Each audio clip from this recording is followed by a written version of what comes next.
Muy buenas tardes, es un gusto para mí estar nuevamente con ustedes a través de esta modalidad de dictado de clases virtuales, en esta oportunidad para abordar el tema de la ejecución de la sentencia que está contemplado en la guía de clases en la unidad número 21.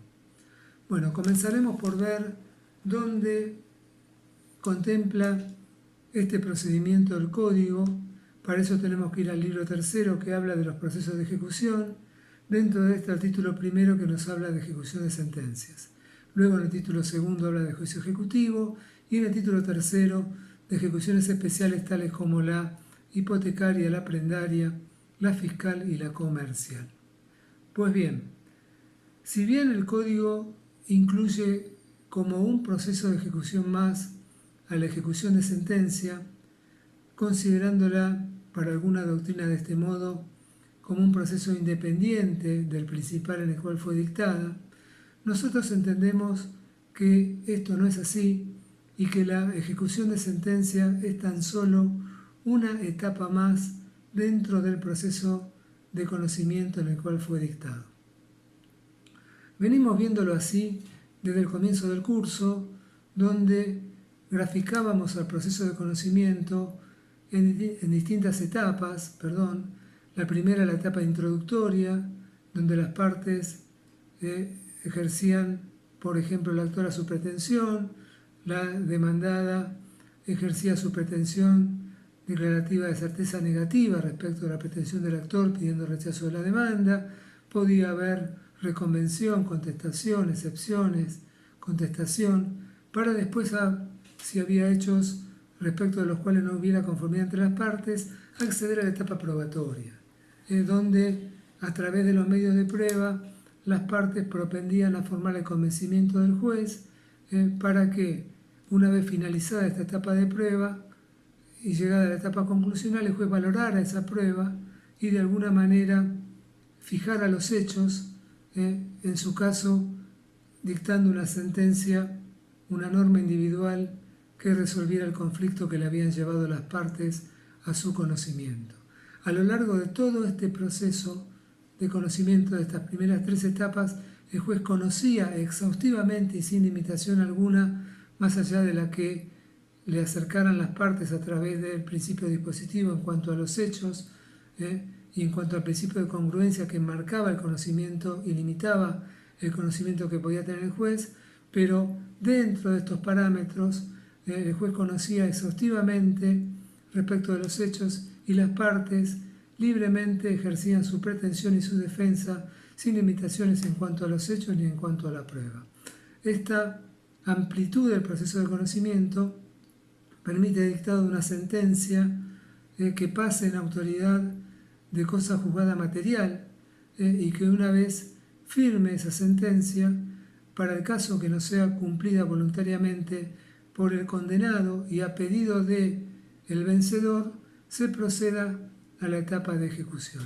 Antes de la etapa de ejecución habíamos visto que existía la posibilidad de contemplarse una etapa recursiva para el caso que la sentencia mereciera un mecanismo impugnativo, y una vez agotada esta etapa recursiva sí pasábamos a la etapa donde se ejecutaba la sentencia, la etapa directamente que tiene que ver con el tema que estamos tratando en el día de hoy.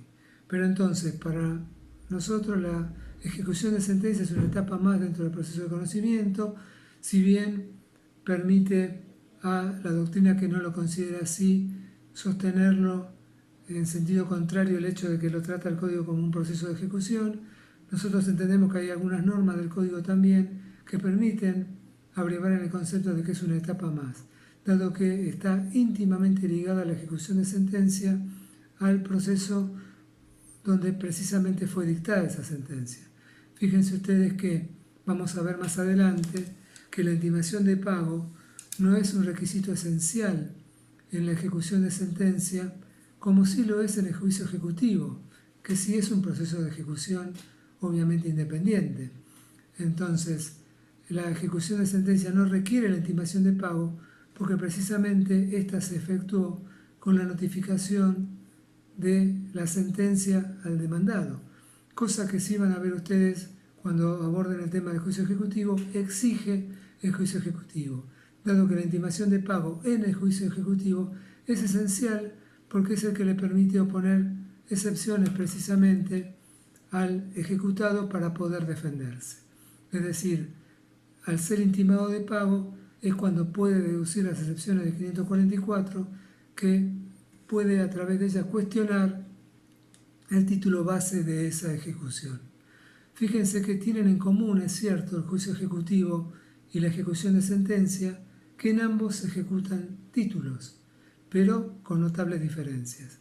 En el juicio ejecutivo se ejecutan títulos ejecutivos, que si bien documentan un derecho presumiblemente cierto, ese derecho no tiene la certeza que tiene el título ejecutorio, que es la sentencia. Es decir, la sentencia también constituye un título, pero es un título que tiene dentro de sí, que contiene, mejor dicho, un derecho cierto. ¿Por qué? Porque ese derecho ha sido discutido con la suficiente amplitud en el juicio de conocimiento, donde se dictó precisamente esa sentencia, la cual al adquirir firmeza impide la discusión de hechos anteriores a esa sentencia. Es decir, quien tiene a su favor el dictado de una sentencia tiene un título que instrumenta, que contiene un derecho cierto. Por eso se lo llama título ejecutorio, porque trae aparejada una coacción inmediata para poder agredir el patrimonio del condenado que no cumple la sentencia. Si bien con algunas defensas, pero sumamente limitadas, que vamos a ver a través de la oposición de excepciones que consagra el artículo 506 del Código Procesal. Bien, entonces, tiene también diferencias la ejecución de sentencia con el juicio ejecutivo en cuanto a las obligaciones que instrumenta los respectivos títulos. El título ejecutivo solamente puede instrumentar obligaciones de dar cantidades de dinero líquidas o fácilmente liquidables, a diferencia de la sentencia que puede instrumentar obligaciones de dar, ya sea cantidad de dinero, o de dar cosas ciertas o inciertas, obligaciones de hacer e incluso de no hacer.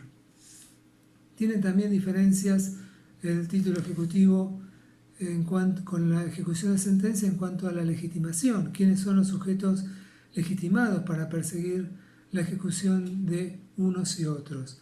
En la ejecución de sentencia, por supuesto que va a estar legitimado quien fue actor, quien fue vencedor en el proceso de conocimiento activamente, y va a ser legitimado pasivo quien intervino como demandado, quien fue condenado en el juicio de conocimiento que presidió el dictado de la sentencia, hallándose excluida la posibilidad de ejecutar la sentencia contra quien no fue parte y no pudo defenderse en ese proceso de conocimiento. En cuanto a el embargo, van a ver ustedes también cuando vean el juicio ejecutivo que el embargo no es esencial en el juicio ejecutivo. Si bien quien tiene un título ejecutivo puede trabar un embargo ejecutivo, porque se basa en un título ejecutivo, esto es optativo porque puede desarrollarse el proceso ejecutivo y sin la traba de un embargo y trabarse recién eventualmente al final, aunque en la práctica esto no es así, dado que es fundamental la traba de un embargo en la primera oportunidad posible para asegurar el cumplimiento efectivo de esa sentencia, de remate que se va a dictar en el juicio ejecutivo. En cambio, en la ejecución de sentencia, el embargo es absolutamente esencial, porque la ejecución de sentencia tiene por finalidad, ante el incumplimiento del condenado, justamente individualizar bienes del condenado para proceder a su venta y a su realización efectiva a través de eventualmente la subasta que vamos a ver más adelante. En cambio, en el juicio ejecutivo vimos que el embargo es optativo. También tiene una diferencia este juicio ejecutivo con el procedimiento de ejecución de sentencia en cuanto a las excepciones admisibles. Si bien ambos títulos, el ejecutivo y el ejecutorio, traen aparejada ejecución, admiten algún conocimiento, alguna discusión en cuanto a algunas cuestiones a través del planteo de excepciones, pero tienen que ser excepciones relativas o que tiendan a cuestionar la eficacia o la autenticidad del título, pero nunca hechos anteriores, hechos fundados en causas anteriores a la emisión del título ejecutivo, si se trata de un juicio ejecutivo, o hechos anteriores a el dictado de la sentencia, si se trata del título ejecutorio. ¿Qué excepciones son? Y bueno, nosotros ya, hablando de excepciones, conocemos las excepciones de previo y especial pronunciamiento que puede oponer el demandado en el juicio de conocimiento ordinario. Eso ya lo pasamos porque estamos en la sentencia. Y van a ver más adelante, en la clase que viene, las excepciones que son típicas del juicio ejecutivo, que son las del 544 del Código. Especialmente y en particular las de falsedad de título y las de inhabilidad del título. Estas excepciones van a ver que tienen la posibilidad de fundarse en distintas cuestiones, siempre con la limitación que impide discutir la causa que subyace a la emisión del título ejecutivo, y puede abrirse en su caso la causa a prueba.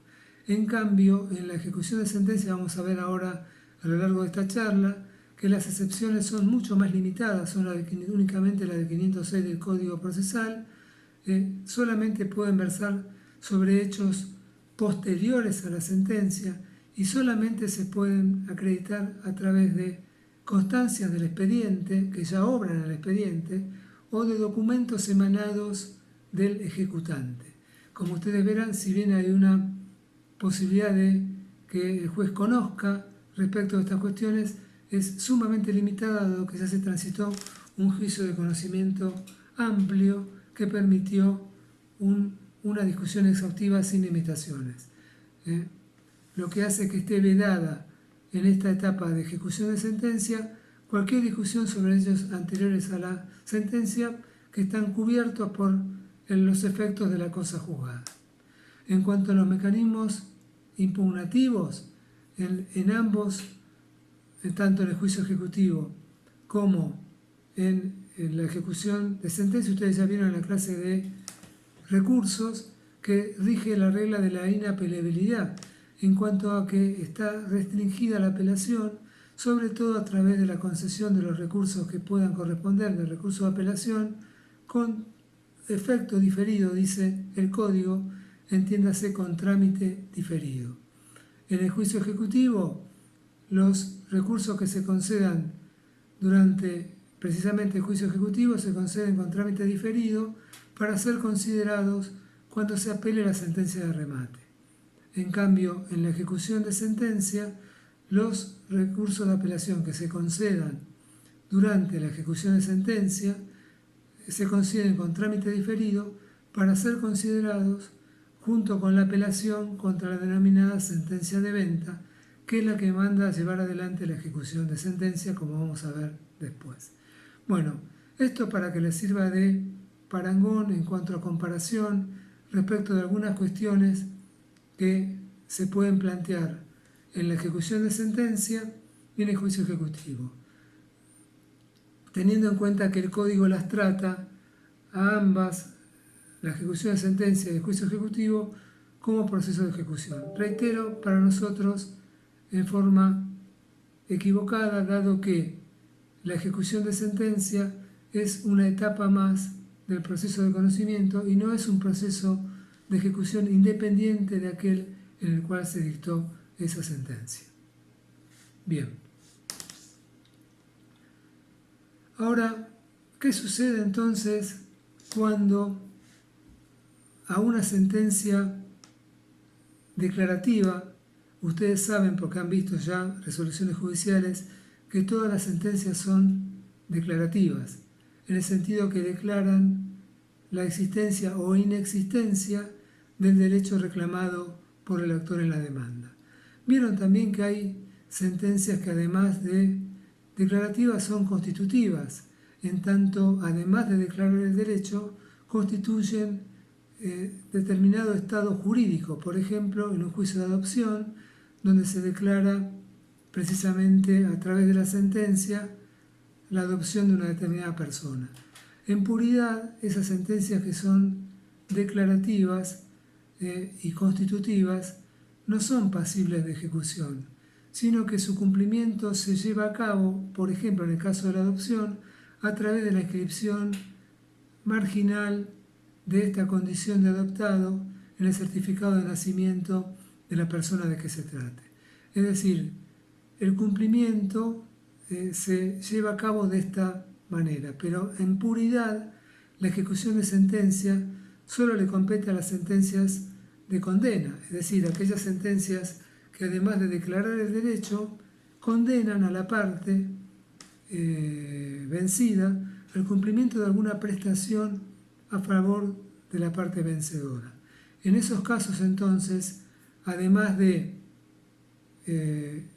declarar el derecho, consagra una obligación que, en el caso de no ser cumplida en tiempo y forma por el sujeto obligado, permite que, a pedido del vencedor, se proceda a ejecutar coactivamente esa sentencia. Reitero que no ha sido cumplida voluntariamente por el sujeto obligado. Ahora, ¿qué requisitos debe tener la sentencia para poder ser ejecutada? Acá nuevamente tenemos diferencias entre la ejecución de sentencia y el juicio ejecutivo. Les aclaro que en el juicio ejecutivo, lo van a ver la clase que viene, solo se van a poder ejecutar títulos que contengan una obligación exigible de dar una cantidad de dinero líquida o fácilmente liquidable. Es decir, cuando hablamos de juicio ejecutivo, estamos hablando de una obligación de pagar dinero que está incumplida y por lo tanto se procede ejecutivamente. Ahora bien, cuando hablamos de una ejecución de sentencia, tenemos obligaciones que pueden ser de dar, de hacer o incluso de no hacer. Pero la principal condición que tiene que cumplir la sentencia para ser ejecutada, como nos dice el 499, es que esté consentida o ejecutoriada. Ahora bien, ¿cuándo está consentida una sentencia? Cuando ha sido debidamente notificada a las partes y ésta no ha sido impugnada, es decir, han vencido los plazos para que fuera impugnada a través de los recursos que correspondan, y ésta no ha sido impugnada por ninguna de las partes. O bien cuando ha sido consentida expresamente, porque, por ejemplo, se presentó un escrito una vez que ha sido notificada, manifestando que se consentía expresamente la sentencia. En el otro aspecto, el consentimiento es tácito, cuando ha vencido el plazo para ser impugnada y no lo ha sido por la parte que podía hacerlo, o bien cuando quizás se ha concedido, ha sido impugnada, se ha concedido el recurso de apelación, pero la parte ha dejado desierto ese recurso de apelación al no fundamentar el recurso en los tiempos que correspondiera, según sea en forma libre o en relación conforme han visto ustedes en la clase de mecanismos impugnativos. Entonces, si la sentencia está consentida, obviamente puede ser ejecutada. Lo mismo si se encuentra ejecutoriada. ¿Qué significa esto de ejecutoriada? Que la sentencia ha sido impugnada a través de los mecanismos impugnativos que admitía y no admite otros recursos. En ambos casos, si ha sido consentida o ha sido ejecutoriada, ha quedado ejecutoriada la sentencia se encuentra firme. Una vez que se encuentra firme y que ha vencido el plazo para su cumplimiento, que puede fijarlo la sentencia expresamente, es decir, el juez puede fijar expresamente el plazo para que sea cumplida, o bien se entiende que si no dice nada respecto del plazo, tiene que ser cumplida una vez que ha quedado firme. De no ser así, a pedido de parte, es otro requisito, a pedido de parte el juez procede a la ejecución de la sentencia. Es decir, se requiere inescindiblemente el pedido de la parte vencedora para proceder a ejecutar la sentencia. Aquí rige el principio dispositivo, donde rige el derecho patrimonial privado, no hay juez indemandante, es decir, no hay no se puede promover un proceso sin que la parte ejerza la pretensión y tampoco se puede ejecutar la sentencia contra el vencido, contra el condenado, si no es a pedido del vencedor. Bien, por otra parte, no tiene que haber habido cumplimiento, es decir, para poder iniciarse la ejecución de sentencia, la etapa de ejecución de sentencia, el procedimiento de ejecución de sentencia, debe hallarse la sentencia incumplida por el condenado, más allá de hallarse vencido el plazo, porque si aún vencido el plazo la sentencia fue efectivamente cumplida antes de promoverse la ejecución si se promueve va a ser rechazada porque ha habido cumplimiento. Se entiende que hay cumplimiento aun cuando éste sea en virtud de la aplicación de astraentes. Ustedes saben que la parte puede reclamar que se apliquen astraentes, es decir, una multa progresiva a favor del vencedor para que el ejecutado cumpla con su obligación.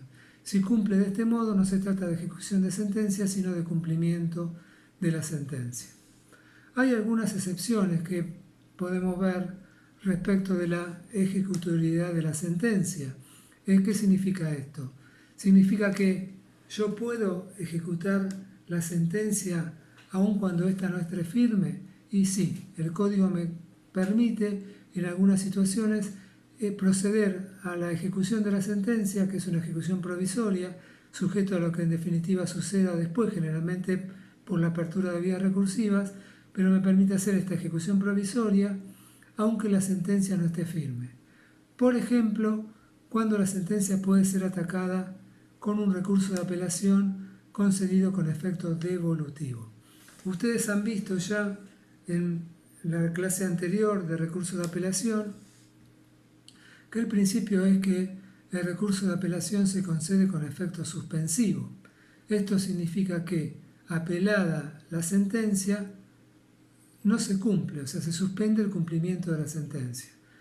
Pero hay una posibilidad también que da el código, que es que la apelación se conceda con efecto devolutivo. El principio es que todas se conceden con efecto suspensivo, salvo que la ley establezca que se concede con efecto devolutivo. Bueno, un supuesto de efecto devolutivo es el que establece el artículo 647 del Código Procesal respecto de la sentencia que condena al pago de alimentos. Es decir, el alimentado que es beneficiado con una sentencia que condena al alimentante a pagar alimentos, aunque la sentencia sea apelada por el alimentante, va a poder ejecutar esa sentencia, dado que ese recurso de apelación se va a conceder con efecto devolutivo. Se va a llevar el expediente principal a la Cámara para que conozca el recurso de apelación contra la sentencia de alimentos, pero se va a formar un incidente de apelación con el testimonio de la sentencia de primera instancia y dejándose constancia que ha quedado firme para que se pueda ejecutar la sentencia de primera instancia que condena al alimentante a pagar alimentos, aunque aquella no esté firme. ¿Por qué? Porque en este caso se protege un derecho esencial como es el derecho del alimentado debido a la necesidad de contar con esos alimentos para su subsistencia. Ahora bien, lo mismo sucede en el proceso sumarísimo. En el proceso sumarísimo, el 498, en el inciso quinto, consagra que el recurso de apelación se va a conceder con efecto devolutivo. Es decir, la sentencia del juicio sumarísimo se va a cumplir aunque esté apelada, salvo que, dice el código, pueda causar un perjuicio irreparable al condenado, en cuyo caso se va a conceder con efecto suspensivo. Pero aquí entonces el código establece expresamente el efecto devolutivo y será el condenado el que tendrá que acreditar esta particularidad para que se pueda modificar el efecto y dejarse de lado el devolutivo. Pero si esto no es así, la ejecución de sentencia se puede llevar a cabo aunque la sentencia no esté ejecutoriada, dado que hay una apelación pendiente. Lo mismo sucede en el juicio, algo parecido, sucede en el juicio ejecutivo. Ustedes fíjense que en el juicio ejecutivo el ejecutado puede apelar la sentencia que se llama de remate en el juicio ejecutivo, pero el ejecutante puede, si da fianza para responder por los daños y perjuicios que pueda causar si la sentencia apelada por el ejecutado es revocada por la Cámara, puede solicitar que ese recurso de apelación se conceda con efecto devolutivo o, para entenderlo mejor, con efecto no suspensivo, lo que le va a permitir ejecutar la sentencia de remate, le reitero, dando fianza, dando una garantía para responder al ejecutado por si esa apelación prospera, para transformar justamente el efecto de la sentencia. Lo mismo sucede en la ejecución de sentencia por el 509 con el ejecutante. Si el ejecutado opone excepciones del 506, vamos a ver después, y el juez rechaza las excepciones, el ejecutado puede apelar. Esa apelación va en relación y va con efecto suspensivo. Pero nuevamente aquí el ejecutante puede otorgar fianza para transformar el efecto de la apelación en devolutivo y poder ejecutar la sentencia aunque ésta no haya pasado en autoridad de cosa juzgada. Lo mismo sucede también cuando se interpone el recurso extraordinario contra una sentencia de Cámara que es confirmatoria de la sentencia de primera instancia. Es decir, si las dos sentencias son coincidentes, tanto la de primera instancia como la de segunda instancia, aunque la de segunda instancia haya sido objeto de un recurso extraordinario, se permite la ejecución de esa sentencia, dando también fianza de responder por si la Corte después revoca la sentencia a través del recurso extraordinario federal.